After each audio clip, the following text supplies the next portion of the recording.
Salam untuk kita semua.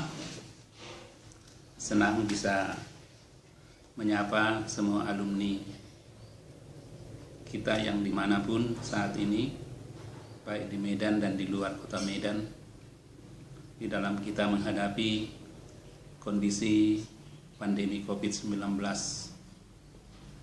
Bersyukur ada kesempatan yang Tuhan berikan bisa membagikan satu tema yang diberikan oleh pengurus tentang diawali dengan perjumpaan dengan sasaran untuk meneladani kisah Paulus dalam kesetiaannya untuk melayani. Sebelum kita mendengarkan firman Tuhan, mari kita berdoa.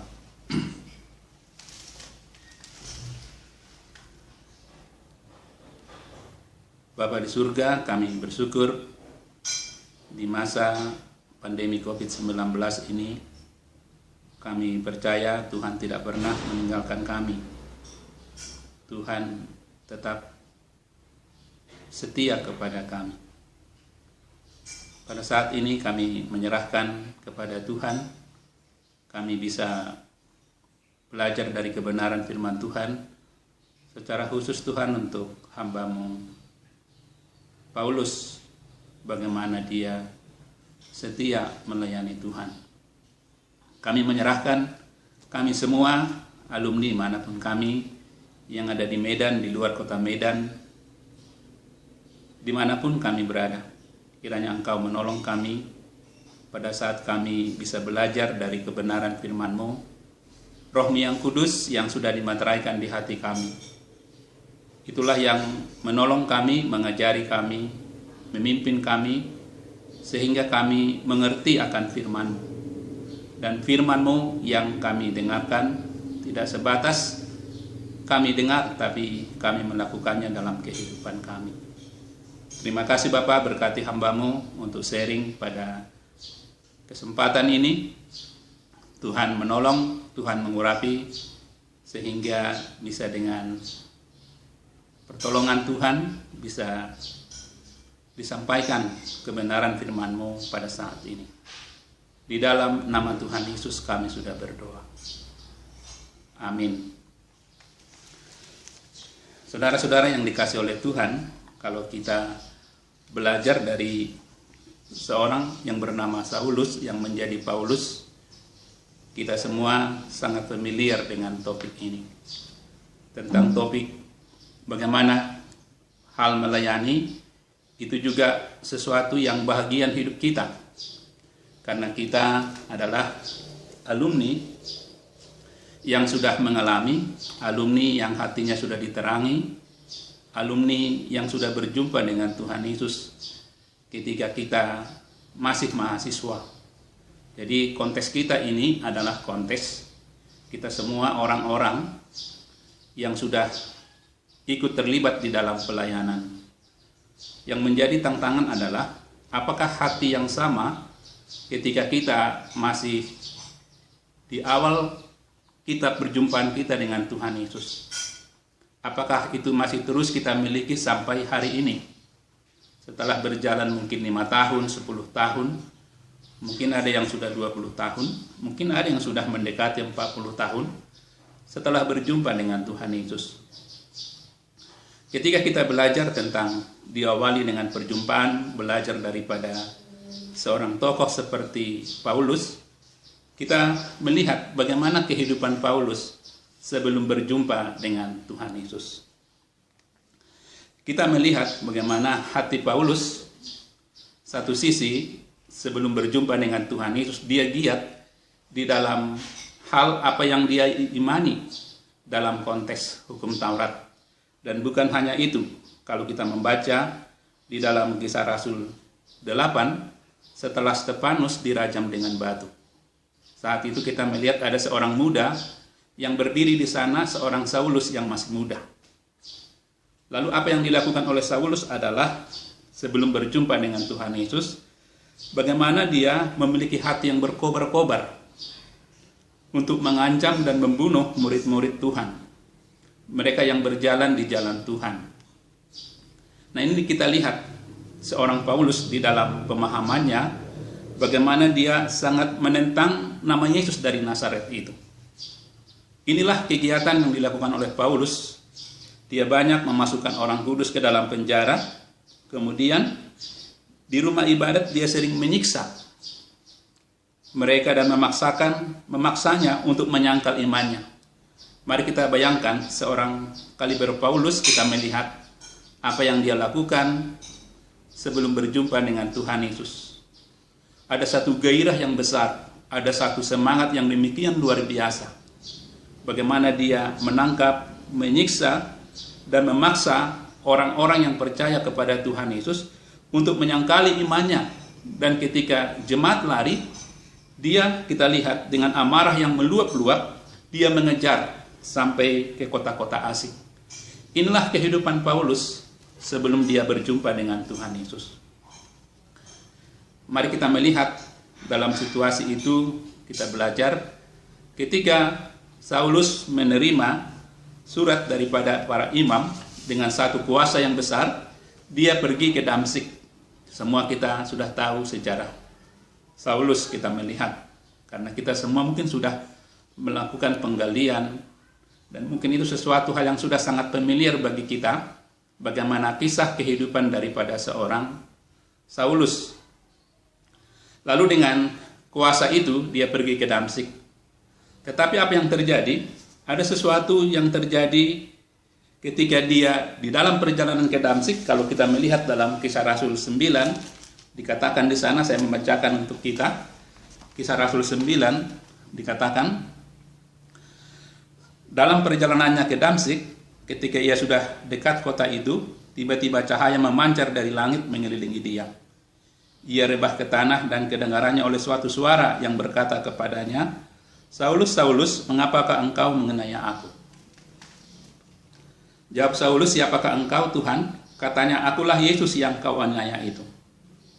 Nah, mari kita melihat di dalam kuasa yang besar, di dalam Kisah Rasul 9 ayat 2 dikatakan, dan meminta surat kuasa daripadanya, maksudnya kepada para imam, untuk kepada majelis Yahudi, supaya ia ketika ia menemukan laki-laki atau perempuan yang mengikuti jalan Tuhan, ia menangkap mereka dan membawa mereka ke Yerusalem.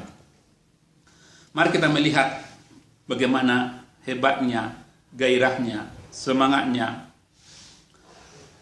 Saulus sebelum berjumpa dengan Tuhan Yesus untuk mengejar orang yang percaya kepada Tuhan Yesus. Tetapi apa yang terjadi kita melihat setelah perjumpaannya dengan Tuhan Yesus, semua berubah. Kita melihat ini satu hal poin yang sangat menarik ketika dia berjumpa dengan Tuhan Yesus. Perjumpaan dengan Tuhan Yesus mengubah hidup Saulus. Pada awalnya rencananya adalah dengan dia pegang surat, dia memiliki otoritas yang besar. Kita melihat dia ingin menangkap mereka yang di jalan Tuhan. Tetapi perjumpaan dengan Yesus dalam perjalanan ke Damsyik itu ada satu perubahan. Akhirnya apa? Justru dia ditangkap oleh Tuhan Yesus. Ini kita poin yang kita lihat yang pertama. Ketika dia punya tujuan menangkap semua orang yang memanggil nama Tuhan Yesus, berubah menjadi satu alat pilihan Tuhan untuk memberitakan nama Yesus. Jadi ada satu perubahan yang ajaib. Perubahan yang sangat besar di dalam diri Saulus ketika dia berjumpa dengan Tuhan Yesus. Hal yang menarik kalau kita membaca di dalam Kisah Rasul, kita melihat setelah dia dibaptis, dia percaya kepada Tuhan Yesus, kita melihat, maka di kota Damsyik, dia mulai memberitakan Yesus di rumah-rumah ibadat di Damsyik. Mari kita bayangkan, siapa yang mengerjakan perubahan yang besar, yang diawali dengan perjumpaan dengan Tuhan Yesus. Siapa yang bisa menyangka Saulus yang begitu berkobar-kobar dengan semangat mau menangkap orang yang di jalan Tuhan, tapi akhirnya justru dia pergi ke Damsyik, jadi justru memberitakan tentang Injil Tuhan Yesus. Nah, ini sesuatu hal pelajaran betapa pentingnya perjumpaan dengan Tuhan Yesus telah mengubah hidup Paulus. perjumpaan dengan Tuhan Yesus kita melihat bagaimana ada satu perubahan yang ajaib, tujuan hidup yang berubah di dalam diri Paulus. Bukankah kita juga sudah mengalami ketika kita di kampus, ketika kita menjadi mahasiswa, ketika kita berjumpa dengan Tuhan Yesus, kita sering mengingat ada satu perubahan ajaib yang terjadi bagi diri kita ketika kita berjumpa dengan Tuhan Yesus. Inilah sesuatu yang dialami oleh Paulus ketika berjumpa dengan Tuhan Yesus itu sendiri. Mari kita melihat tadi bahwa ada sesuatu rencana Allah kepada Paulus untuk memilih dia, untuk menetapkan dia, untuk memberitakan Injil kepada bangsa-bangsa lain. Nah, ini kita lihat. Jadi di dalam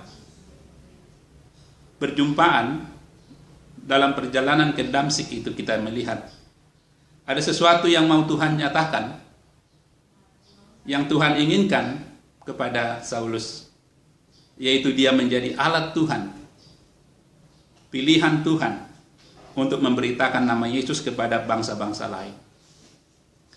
Nah, inilah perubahan yang kita lihat yang terjadi di dalam diri Saulus setelah berjumpa dengan Tuhan Yesus. Sekali lagi, siapakah yang mengerjakan perubahan yang besar itu? Siapakah yang mengerjakan perubahan yang ajaib itu? Tujuan yang berubah, hidup yang berubah, semua adalah karena pekerjaan Allah di dalam kehidupan Paulus. Hal yang demikian juga terjadi ketika kita berjumpa dengan Tuhan Yesus. Ada satu lagu yang sering kita nyanyikan, perubahan ajaib jadilah padaku, sejak Yesus aku terima. Ada satu perubahan di dalam diri kita pada saat kita mahasiswa berjumpa dengan Tuhan Yesus. Nah, perubahan yang nyata yang mungkin dilihat, dirasakan orang lain, di samping ada perubahan dalam hal karakter kita, adalah bagaimana kita ikut terlibat di dalam melayani Tuhan.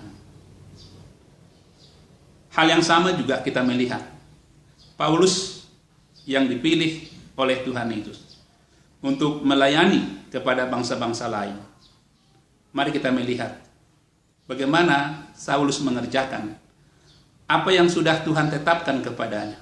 Bagaimana Paulus dia bisa melakukan perintah Tuhan Yesus kepadanya untuk memberitakan Injil kepada bangsa-bangsa lain. Saudara-saudara yang dikasihi oleh Tuhan Yesus, kalau kita melihat setelah Paulus berjumpa dengan Tuhan Yesus, itu sekitar dia bertobat, dia percaya sekitar tahun 35 setelah Masehi. Nah, kalau kita membaca satu suratnya ketika dia melayani di jemaat Efesus, mari kita membuka dari Kisah Rasul 20. Saya membuka dari Kisah Rasul 20 untuk kita. Saya membacakan satu firman Tuhan, kita sama-sama semua mendengar. Kisah Rasul 20 ayat 17 sampai dengan 24 secara cepat kami membacakan. Karena itu ia menyuruh seseorang dari Miletus ke Efesus dengan pesan supaya para penetua jemaat datang ke Miletus. Sesudah mereka datang, berkatalah ia kepada mereka, kamu tahu bagaimana aku hidup di antara kamu sejak hari pertama aku tiba di Asia ini. Dengan segala rendah hati aku melayani Tuhan. Dalam pelayanan itu aku banyak mencucurkan air mata dan banyak mengalami pencobaan dari pihak orang Yahudi yang mau membunuh aku. Sungguh pun demikian, aku tidak pernah melalaikan apa yang berguna bagi kamu. Semua kuberitakan dan kuajarkan kepada kamu, baik di muka umum maupun dalam perkumpulan-perkumpulan di rumah kamu. Aku senantiasa bersaksi kepada orang-orang Yahudi dan orang-orang Yunani, supaya mereka bertobat kepada Allah dan percaya kepada Tuhan kita Yesus Kristus. Tetapi sekarang sebagai tawanan roh aku pergi ke Yerusalem dan aku tidak tahu apa yang akan terjadi atas diriku di situ, selain daripada apa yang dinyatakan Roh Kudus dari kota ke kota kepadaku, bahwa penjara dan sengsara menunggu aku. Tetapi aku tidak menghiraukan nyawaku sedikit pun, asal saja aku dapat mencapai garis akhir dan menyelesaikan pelayanan yang ditugaskan oleh Tuhan Yesus kepadaku untuk memberi kesaksian tentang Injil kasih karunia Allah. Nah, mari kita melihat bagaimana Paulus melakukan pelayanan yang dipercayakan Tuhan Yesus kepadanya. Nah, kalau kita membaca bahwa ketika Paulus melayani di kota Efesus, itu kira-kira tahun 53 sampai tahun 55. Kita melihat dia melayani di sana tahun 53 sampai tahun 55. Kita melihat apa yang dilakukan Paulus di dalam pelayanan kepada Tuhan. Bagaimana caranya dia melayani Tuhan. Mari kita belajar dari kebenaran firman Tuhan ini. Bahwa dikatakan di sini, dengan rendah hati aku melayani Tuhan. Ini sikap satu hal yang bisa kita pelajari daripada Paulus, bagaimana dia melayani Tuhan. Dia mengatakan, aku dengan rendah hati melayani Tuhan.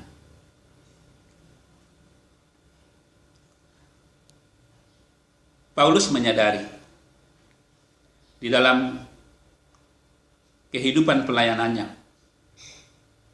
kalau dia memberitakan firman Tuhan, ada satu kesadaran dalam dirinya. Kalau ketika dia memberitakan Injil, lalu orang yang mendengarkan Injil, hatinya terbuka kepada firman Tuhan, maka Paulus sadar, itu bukan karena aku, tapi itu adalah karena pekerjaan Allah. Ini yang terus dialami oleh Paulus di dalam kehidupan pelayanannya. Jadi ketika kita bicara tentang kata melayani, diingatkan kembali supaya kita tetap setia melayani sebagai seorang alumni, maka mari kita belajar.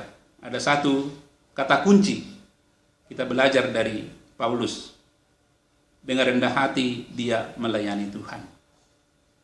Kalau kita membaca surat-surat Paulus, di dalam suratnya kepada Filipi, dalam Filipi 1, waktu itu Paulus ada dalam penjara. Tetapi jemaat di Filipi bertumbuh di dalam persekutuan dengan Tuhan. Paulus ada di dalam penjara, tapi jemaat di Filipi yang sudah mendengarkan firman Tuhan, mereka bertumbuh dalam firman Tuhan. Dari mana kita tahu?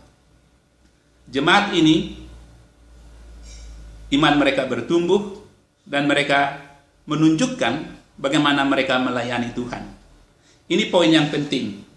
Lalu melihat itu, ada satu kesadaran kepada Paulus, siapa yang mengerjakan itu? Aku jauh ada dalam penjara. Tapi jemaat yang pernah dia layani, bertumbuh, terlibat di dalam pelayanan, siapa yang mengerjakan itu?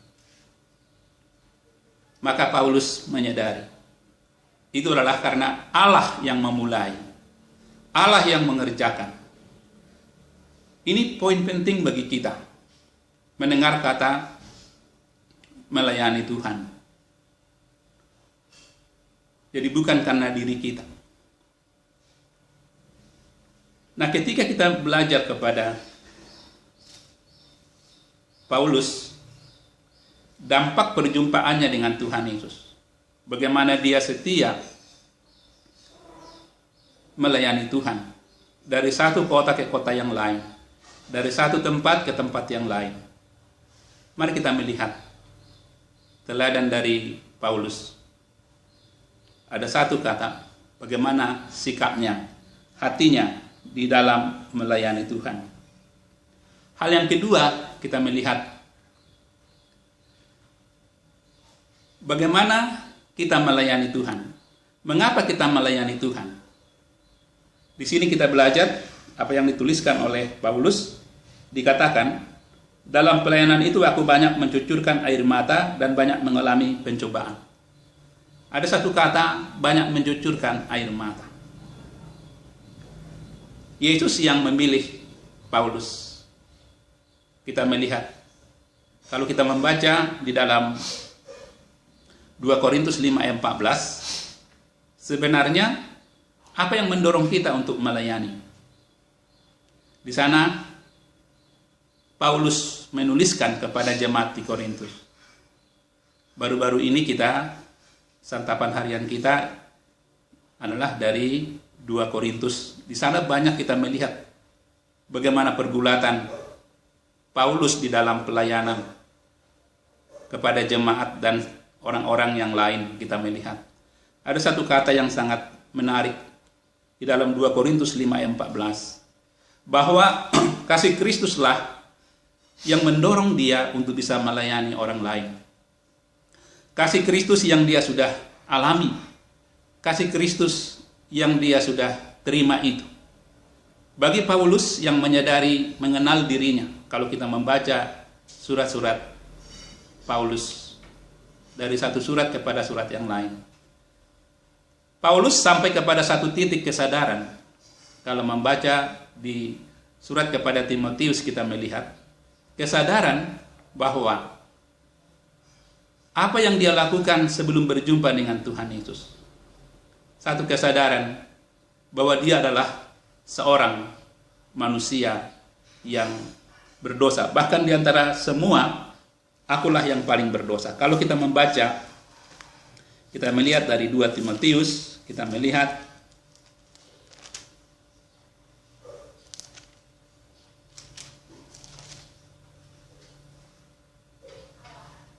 dalam 1 Timotius 1 ayat 15, saya bacakan untuk kita. Perkataan ini benar dan patut diterima sepenuhnya. Kristus Yesus datang ke dunia untuk menyelamatkan orang berdosa, dan di antara mereka akulah yang paling berdosa. Tetapi justru karena itu aku dikasihani, agar dalam diriku ini sebagai orang yang paling berdosa, Yesus Kristus menunjukkan seluruh kesabarannya. Dengan demikian aku menjadi contoh bagi mereka yang kemudian percaya kepadanya dan mendapat hidup yang kekal.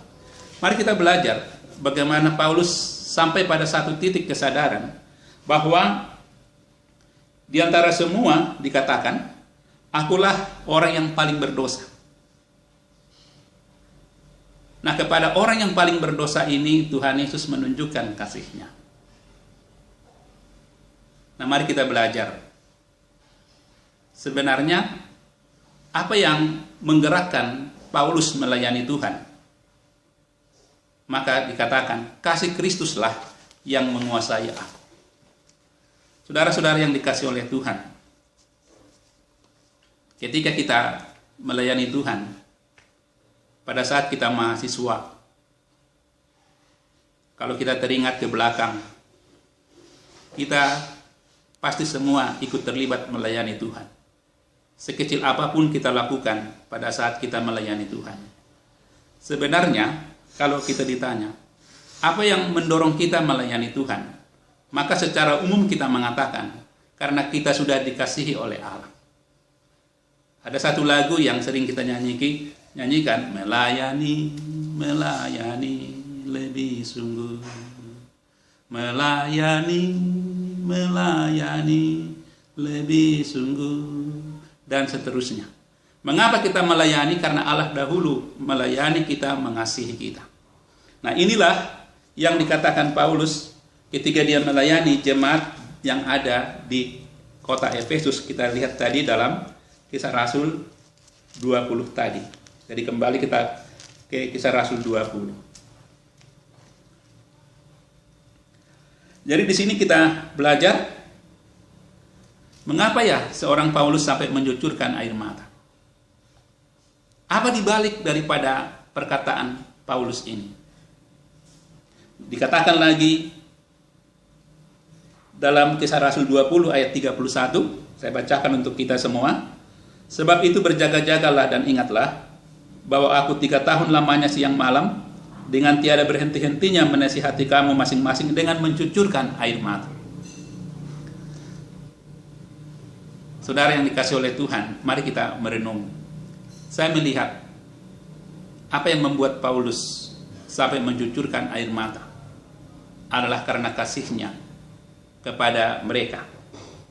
Kasihnya lah supaya mereka yang mendengarkan firman Tuhan bertobat dan percaya kepada Injil, percaya kepada Tuhan Yesus. Ini sesuatu ungkapan dari seorang Paulus, dikatakan, aku banyak mencucurkan air mata. Mendengar kata melayani, mengingatkan kita supaya kita tetap setia melayani Tuhan. Maka mari kita belajar. Kasih Allah lah yang menggerakkan kita mengapa kita melayani. Kasih Allah yang kita sudah alami itulah yang menggerakkan kita melayani orang-orang lain dalam konteks Paulus, supaya mereka yang belum mendengarkan Injil, mereka bertobat dan percaya kepada Tuhan Yesus. Saudara yang dikasih oleh Tuhan, ini poin yang sangat menarik. Semua itu diawali dengan perjumpaan. Yang berikut dikatakan, dan banyak mengalami pencobaan dari pihak orang Yahudi yang mau membunuh aku. Sekitar tahun 38 sesudah Masehi, kita melihat 3 tahun sesudah Paulus bertobat dalam perjalanan ke Damsyik, maka di dalam Kisah Rasul 9 ayat 23, setelah beberapa hari sudah ada rencana orang untuk membunuh Paulus karena pelayanan yang dia kerjakan. Mari kita melihat di sini. Apa yang bisa kita pelajari, saudara-saudara yang dikasih oleh Tuhan, ketika kita mengatakan satu poin diawali dengan perjumpaan dengan Tuhan Yesus, maka satu kata identik dengan perjumpaan dengan Tuhan Yesus yang dapat dilihat oleh orang lain adalah ketika kita melayani. Tapi satu hal, mari kita belajar. Di dalam kata melayani, berarti ada satu kata, rela membayar harga. Tidak ada pelayanan yang tanpa ada harga yang harus kita bayar. Ini yang dialami oleh Paulus. Dia mengatakan di dalam pelayanan itu selama 3 tahun di kota Efesus, tentu bukan hanya di kota Efesus, dari satu tempat ke tempat yang lain, dari satu kota ke kota yang lain, kita melihat pelayanan identik dengan pasti ada tantangan di dalam pelayanan. Saya kira ini poin yang menjadi sangat penting bagi kita. Yang menjadi pertanyaan adalah, relakah kita membayar harga demi pelayanan? Ketika kita mahasiswa, semua kita mengingat hati kita bersuka cita melayani Tuhan. Kita demikian semangat melayani Tuhan. Di tengah-tengah kesibukan kita, kuliah, praktikum, dan melakukan kegiatan di kampus, kita rela membayar harga demi pelayanan. Di tengah-tengah beasiswa yang terbatas dari kampung, kita rela membayar harga. Kita memberikan waktu, tenaga kita, pikiran kita, bahkan dana kita yang terbatas pun, kita rela untuk mendukung pelayanan. Itu adalah saat-saat awal perjumpaan kita dengan Tuhan Yesus dikala kita mahasiswa. Tetapi yang menjadi pertanyaan sekarang adalah, seberapa banyakkah alumni kita, katakanlah secara khusus alumni KMK Pertanian, yang mungkin sudah ribuan orang, yang masih tetap rela membayar harga.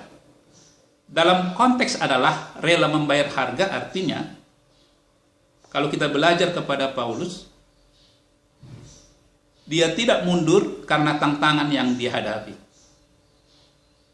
Ini poin penting untuk mengingatkan kita ketika kita mengatakan melayani Tuhan.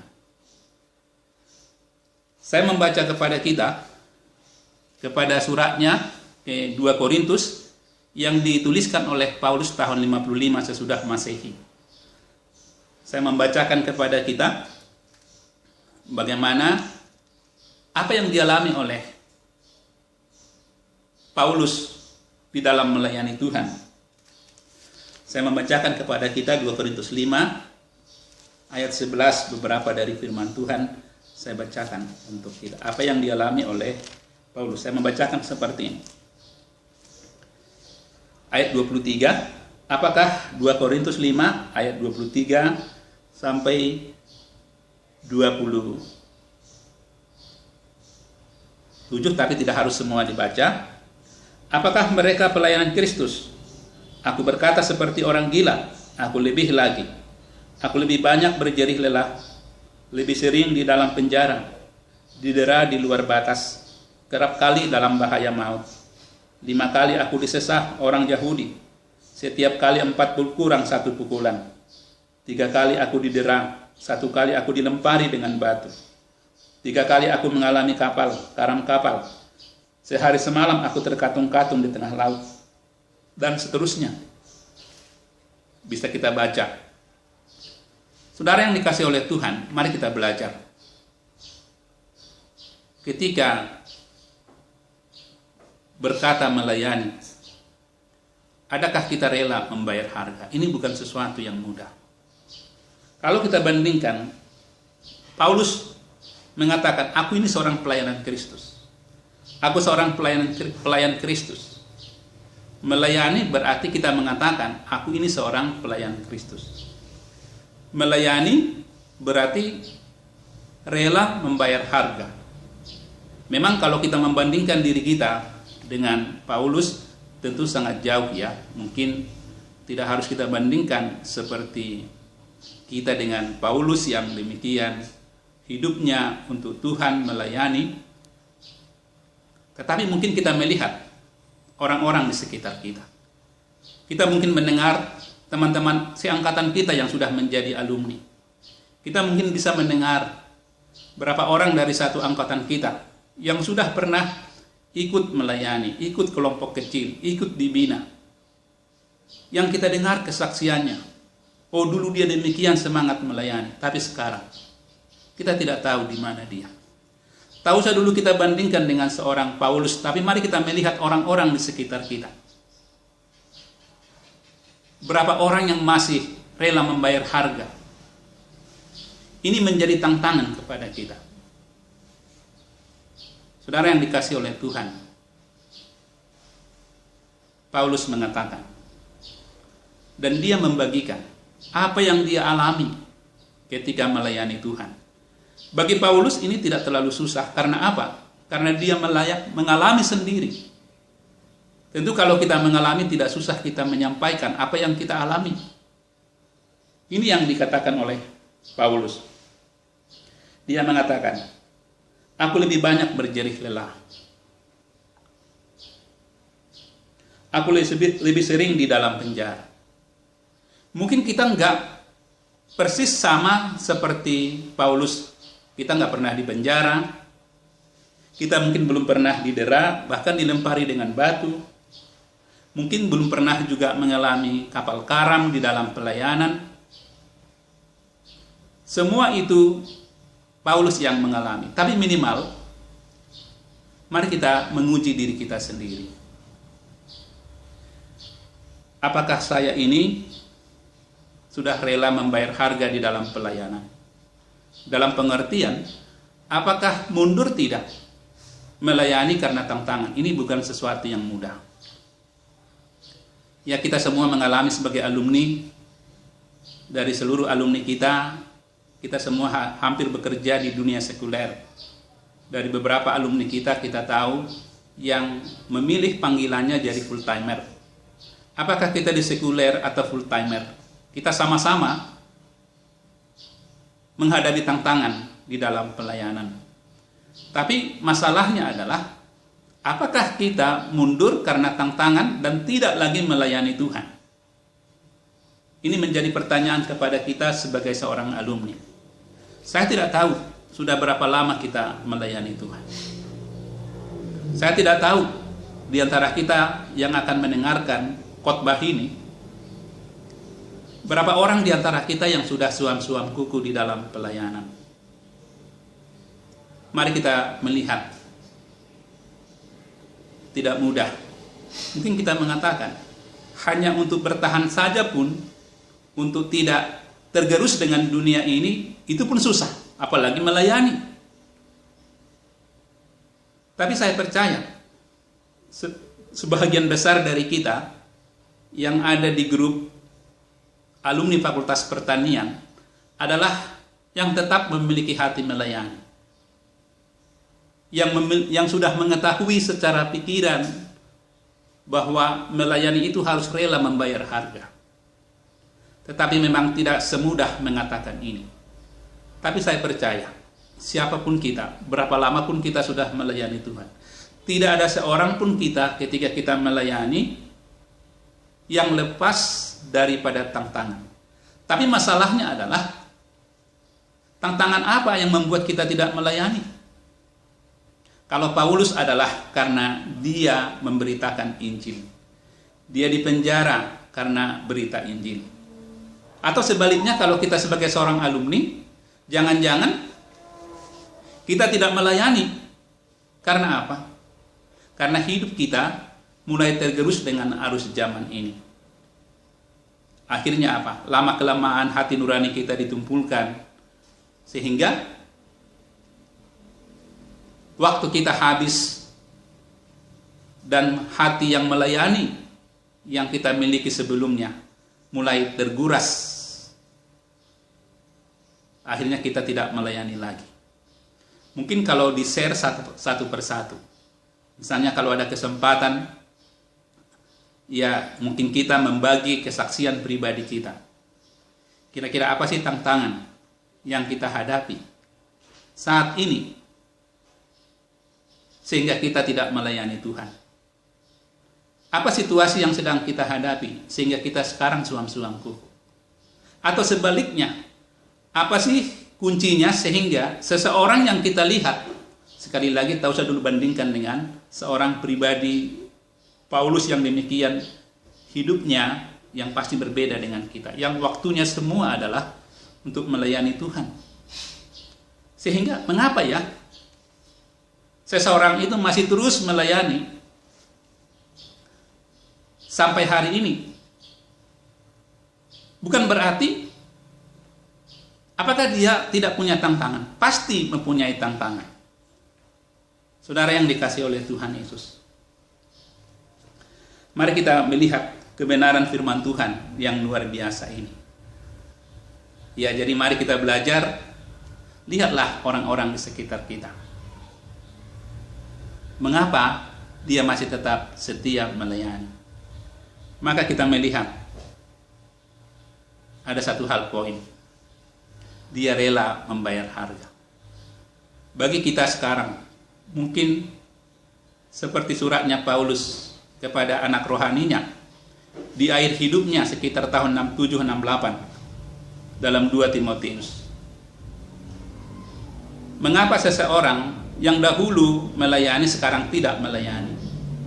Kita pernah mendengar nama Demas. Demas pada awalnya kalau kita baca dalam Filemon, dia rekan sekerja di dalam pelayanan. Tetapi di dalam surat Paulus yang terakhir, di masa-masa akhir hidupnya, dia mengatakan, Demas lebih mencintai dunia ini. Saudara-saudaraku yang kekasih dalam Tuhan Yesus, apakah kita juga termasuk Demas-Demas pada saat ini sebagai seorang alumni? Yang dulu kita rekan sekerja Allah, dulu kita giat melayani, tapi sekarang ada satu perubahan. Kita lebih mencintai dunia ini sehingga kita tidak melayani Tuhan lagi. Tentu kita masing-masing, mari kita menguji diri kita sendiri. Mari kita melihat masing-masing diri kita sendiri. Kembali kepada kisah Rasul 20 tadi. Bagaimana Paulus menghadapi tantangan itu? Dikatakan, meskipun dia mengalami pencobaan dari pihak orang Yahudi yang mau membunuh aku, ada satu poin yang sangat menarik. Dikatakan, sungguh pun demikian, aku tidak pernah melalaikan apa yang berguna bagi kamu. Aku senantiasa bersaksi kepada orang-orang Yahudi dan orang-orang Yunani. Mari kita melihat. Jadi tantangan tidak membuat Paulus tidak setia kepada penglihatan dari surga itu. Ini kembali sesuatu yang mengingatkan kita. Mari kita bangkit dalam konteks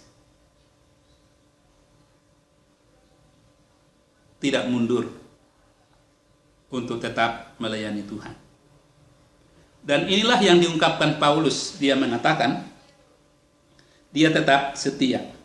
Bahkan ayat 24 kita melihat, tetapi aku tidak menghiraukan nyawaku sedikit pun, asal saja aku dapat mencapai garis akhir dan menyelesaikan pelayanan. Bagi Paulus, fokusnya bukan kepada tantangan, tetapi fokus Paulus adalah ketika dia mengatakan, sungguh pun aku banyak menghadapi tantangan. Bukan karena dari dirinya, tapi karena dia menyampaikan berita Injil. Ada satu hal, fokus Paulus adalah mencapai garis akhir. Ini poin yang sangat penting. Kata-kata ini sangat menarik untuk kita renungkan ketika kita bicara kata melayani. Saudara-saudara yang dikasih oleh Tuhan Yesus, bagi Paulus, dia menggambarkan kalau kita membaca apa yang dituliskan oleh Paulus dalam kisahnya kepada jemaat Efesus sekitar tahun 55, Paulus kembali mengulangi itu setelah 15 tahun kemudian. Jadi sekitar tahun 55, ketika perpisahan Paulus dengan para penetua di Efesus, dia 3 tahun melayani di sana. Kita melihat 15 tahun kemudian, kita melihat apa yang diinginkan oleh Paulus itu digenapi. Jadi kita lihat itu sekitar tahun 67-68. Jadi 15 tahun kemudian saya bacakan kepada kita surat Paulus kepada anak rohaninya, yaitu Timotius, 2 Timotius 4 ayat 7 dan 8. Dikatakan seperti ini. Ayat 7, aku telah mengakhiri pertandingan yang baik, aku telah mencapai garis akhir, dan aku telah memelihara iman.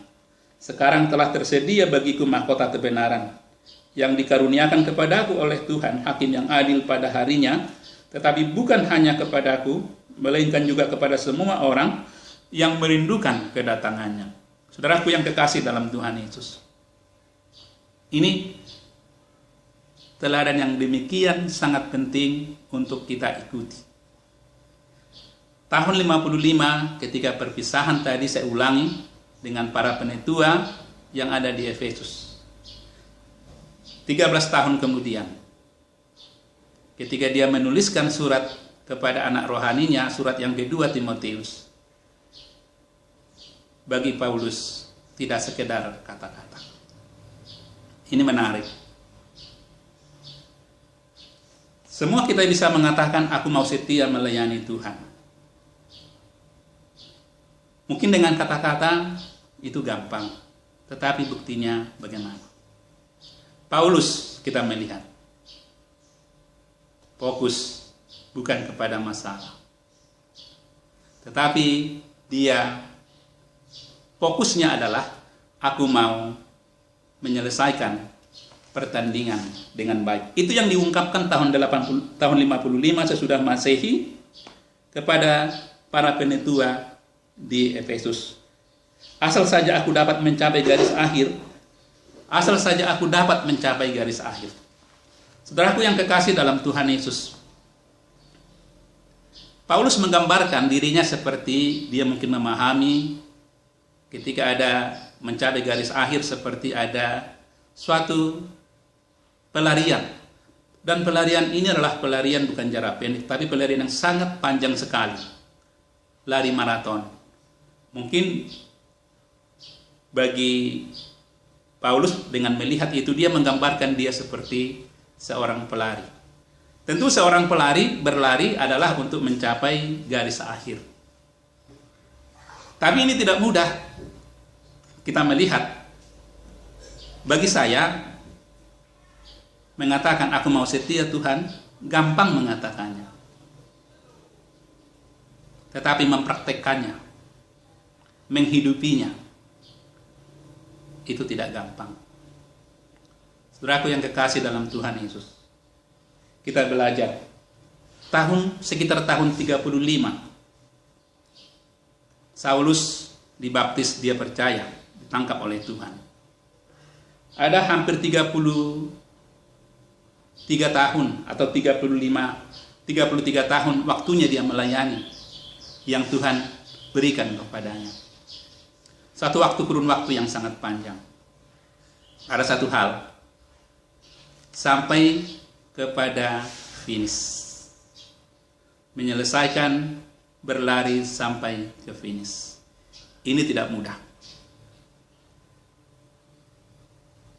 Pasti ada tantangan ketika kita berlari sampai ke finish.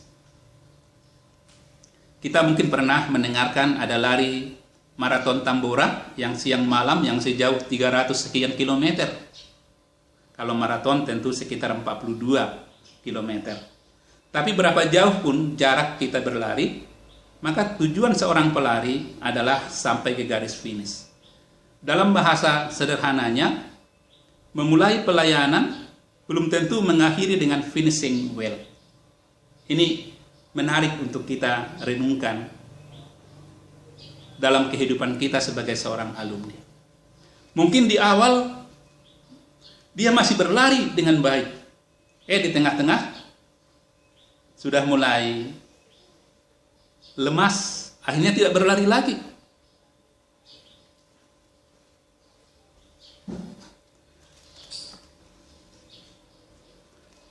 Saudaraku yang kekasih dalam Tuhan Yesus, mari kita melihat ini. Ini kesaksian yang luar biasa. Finishing well. Kita tidak tahu kapan waktunya. Kita tidak tahu berapa lama kesempatan yang Tuhan berikan kepada kita. Di dalam kondisi pandemi COVID-19, ada banyak hal ketidaktahuan kita.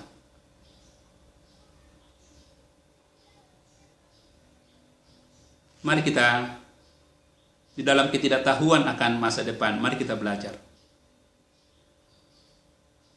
Apakah kita melayani sampai akhirnya finishing well? Menyelesaikannya dengan baik sampai ke garis finish dan menyelesaikannya dengan baik. Ini yang dilakukan oleh Paulus. Saudaraku yang kekasih dalam Tuhan Yesus, saya tidak tahu kilometer berapa sekarang Tuhan izinkan kita berlari di dalam pelayanan ini. Saya tidak tahu apakah kita sudah mulai tidak semangat lagi untuk berlari sampai mencapai garis finish. Tetapi kita melihat, bagi Paulus, apa yang dia ungkapkan tahun 55, dia terus setia. Dia terus fokus dari hari ke hari, dari satu tempat ke tempat yang lain, sampai kepada tahun 68, saat terakhir ketika dia mungkin dieksekusi. Apa yang bisa kita pelajari dari sini? Ketika kita bicara tentang kata melayani, mari kita belajar bagaimana kita terus berlari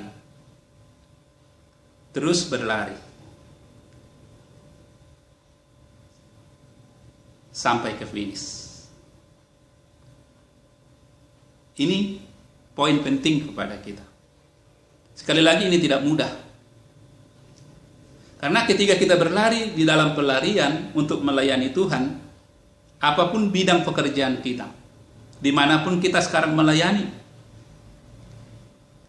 Maka satu hal, mari kita belajar bahwa Paulus di dalam pelayanannya, dia mengingatkan kita bahwa dia tidak menjadi batu sandungan di dalam pelayanan. Kalau kita membaca dalam 2 Korintus, ketika kita berlari, tentu ada aturan-aturan yang harus kita ikuti dalam berlari,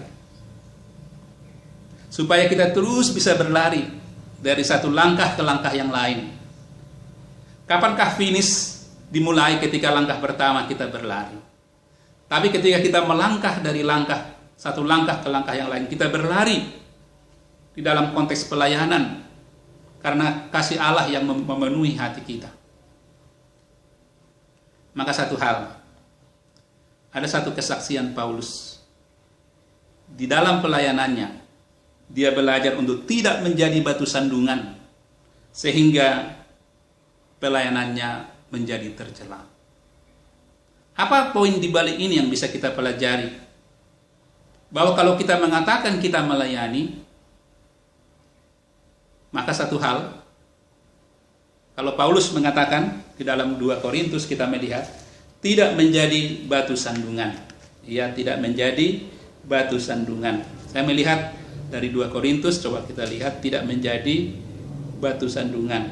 Saya melihat ini dari 2 Korintus 6 ayat 3. Saya membaca kepada kita 2 Korintus 6 ayat 3.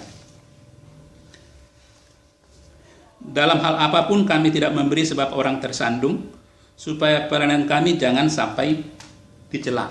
Kita lihat di sini. Berarti apa? Bagaimana kita, karakter kita, moral kita sebagai seorang pelayan Tuhan? Dari sisi hidup kita sehari-hari. Bagaimana kita bisa bebas melayani Tuhan kalau hidup kita pun tidak seturut dengan firman Tuhan? Ada jadi satu tantangan bagi kita, bagi saya pribadi, apakah saya menjadi batu sandungan dalam hidup pelayanan saya? Ketika saya mengatakan melayani Tuhan, apakah saya sendiri jangan-jangan menjadi batu sandungan kepada orang-orang yang saya layani?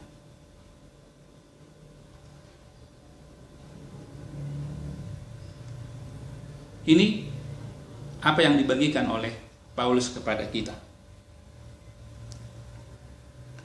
supaya orang jangan tersandung. Dalam pengertian sederhana, kita mengatakan kita melayani, tapi tidak nampak kita sebagai seorang pelayan Tuhan. Kita mungkin hanya melayani ketika kita harus melayani. Ketika saat kita melayani, nampak kita sebagai seorang pelayan. Tetapi dalam kehidupan kita di luar pelayanan justru tidak memancarkan kita adalah seorang pelayan, sebagai surat Kristus yang dapat dibaca oleh orang lain. Ini menjadi tantangan kepada kita. Berarti bisa kita terus berlari. Aturan kita pertama adalah hidup kita menjadi teladan kepada orang lain. Saya percaya ketika hidup kita menjadi teladan kepada orang lain, kita bisa lebih bebas untuk melayani. Ketika hidup dalam kekudusan, kita lebih plong bisa melayani. Bagaimana kita bisa mengatakan melayani tapi kita sendiri hidup tidak seperti firman Tuhan? Dalam bahasa sederhana, firman Tuhan yang kita baca, kita lakukan dalam kehidupan kita, sehingga kita adalah surat Kristus yang dapat dibaca oleh orang lain. Saudara-saudaraku yang kekasih dalam Tuhan Yesus, jadi mengapa orang keluar dari trek pelarian itu? Karena dia menyadari jangan-jangan hidupnya sendiri membuat dia tidak lagi melayani. Kesaksian hidupnya ini menjadi tantangan kepada kita. Saudaraku yang kekasih, mari kita melihat. Kita digambarkan seperti satu kiasan seorang pelari, berlari-berlari. Ada aturannya di sana. Nah, apalagi yang harus kita lakukan, saudaraku yang kekasih? Di dalam pelarian itu, siapa yang kita beritakan? Dalam berlari melayani Tuhan. Apakah diri kita? Paulus mengatakan di dalam 2 Korintus 4 ayat 5. Saya bacakan dalam 2 Korintus 4 ayat 5. Sebab bukan diri kami yang kami beritakan, tetapi Yesus Kristus sebagai Tuhan, dan diri kami sebagai hamba-Mu karena kehendak Yesus. Apa isi berita yang ketika kita melayani? Maka firman Tuhan mengatakan kepada kita, bagi Paulus, yang dia beritakan adalah Yesus Kristus sebagai Tuhan. Nah, ini aturan-aturan, poin-poin yang harus kita pegang di dalam kita berlari sampai menuju finishing well tadi. Ya, jadi ini tidak mudah. Kalau kita jujur, misalnya seperti ini. Ini contohnya lah. Di dalam pandemi COVID-19, memaksa kita harus beribadah dari rumah. Pelayanan kami di gereja, kami melakukan satu ibadah live streaming yang disiarkan kepada jemaat dan juga bisa melalui YouTube. Saudaraku yang kekasih, mari kita melihat ketika kita bentuk apapun pelayanan yang kita lakukan, kita melihat sebenarnya siapa yang kita ingin layani. Ketika kita tampil di live streaming ini, disorot oleh banyak orang, ditonton oleh banyak orang, sebenarnya aku sedang melayani siapa? Dalam konteks yang sekarang inilah, ketika saya diberi kesempatan sharing firman Tuhan, sebenarnya aku ini memberitakan siapa? Memberitakan Yesuskah? Atau mau aktualisasi diri saya supaya ada identitas yang saya miliki? Ini poin penting yang kita lakukan. Jadi sebenarnya motivasi melayani untuk apa? Ini tidak mudah membedakan. Kita bisa mengatakan, aku melayani Tuhan, tetapi di balik siapa yang tahu hati kita? Kita membuat topeng melayani Tuhan, tapi sebenarnya hati kita sedang, kita merasa aku hebat. Saudaraku yang kekasih dalam Tuhan Yesus, ini tantangan yang kita hadapi dalam berlari menuju finish itu. Tidak ada seorang pun di antara kita yang tidak ingin dipuji karena pelayanan yang kita lakukan. Tapi sekali lagi, mari kita belajar di dalam melayani Tuhan, berlari sampai ke garis finish itu, bahwa motivasi kita melayani adalah untuk meninggikan nama Tuhan. Sekali lagi, dalam prakteknya ini bukan hal yang mudah, karena tidak mudah. Kita masing-masing perlu menguji diri kita sendiri. Apakah saya benar-benar melayani untuk melayani Tuhan, ataukah menampilkan diri saya, kehebatan saya, kelebihan saya? Ini menjadi pertanyaan kepada kita. Saudaraku yang kekasih dalam Tuhan Yesus, mungkin ada masa-masa kita pernah juga. Contoh sederhana misalnya, setelah saya khotbah misalnya, kemudian datang istri saya, Kak Hani, mengingatkan, Pak, tadi begini-begini loh, seharusnya begini-begini.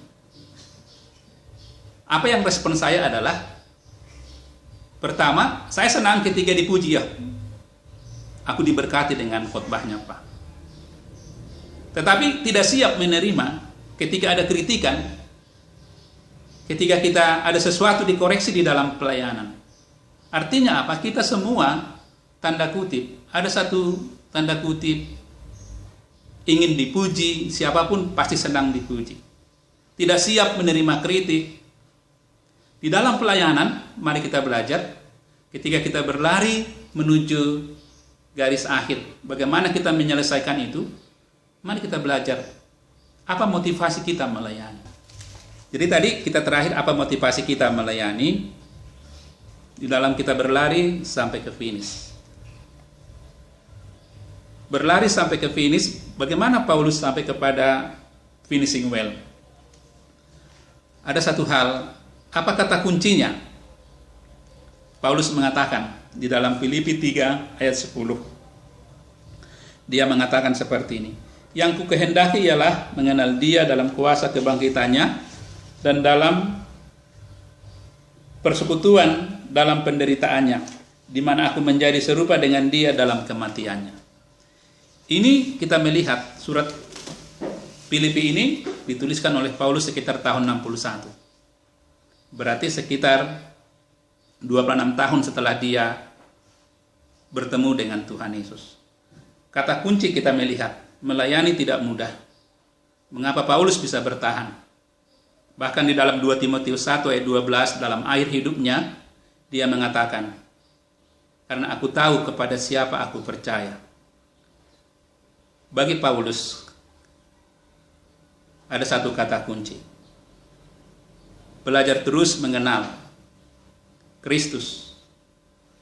Dia tahu Kristus yang memanggil dia adalah Kristus yang setia, yang terus menopang, menguatkan dia.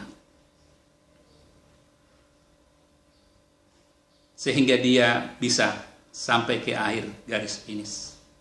Saudaraku yang kekasih dalam Tuhan Yesus, mari kita belajar bahwa belajar terus bertumbuh di dalam mengenal Kristus adalah kata kunci untuk kita bisa belajar setia sampai kepada garis finish.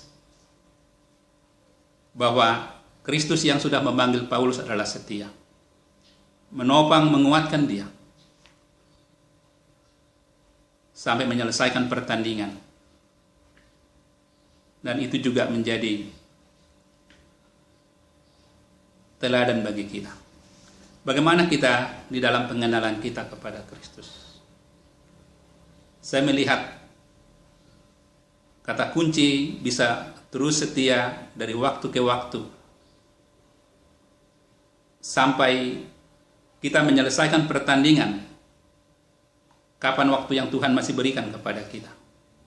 Ada satu kata kunci, mengenal Kristus. Bertumbuh terus di dalam pengenalan akan Kristus. Ketika kita terus bertumbuh mengenal Kristus, kita semakin terus memahami, mengalami seperti yang dialami oleh Paulus. Dan itulah fokus pelayanannya. Dia tidak fokus kepada masalah, tapi bahkan nyawanya pun tidak masalah. Harga yang harus dia berikan, asal saja apa? Dia finishing well. Saudara-saudaraku yang kekasih, mari kita belajar dari hidup Paulus, perjumpaan dengan Kristus, tahun 35 sampai tahun 68. 33 tahun. Dia dalam anugerah Tuhan melayani dengan setia. Karena apa? Dia tahu. Dia mengenal Kristus yang memanggil dia adalah setia.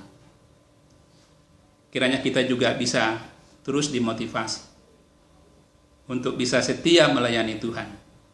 Dimanapun kita, apapun situasi kita sekarang. Meskipun tantangan kita hadapi di dalam pelayanan, mari kita belajar dari kebenaran firman Tuhan ini. Kiranya Tuhan menolong kita menjadi alumni yang tetap setia melayani Tuhan sampai akhir hidup kita. Finishing well adalah menjadi tujuan akhir hidup kita sebagai anak-anak Tuhan yang sudah diterangi hatinya, yang sudah berjumpa dengan Tuhan Yesus. Mari kita berdoa. Bapa di surga, terima kasih untuk firman-Mu. Terima kasih untuk sharing firman-Mu pada hari ini.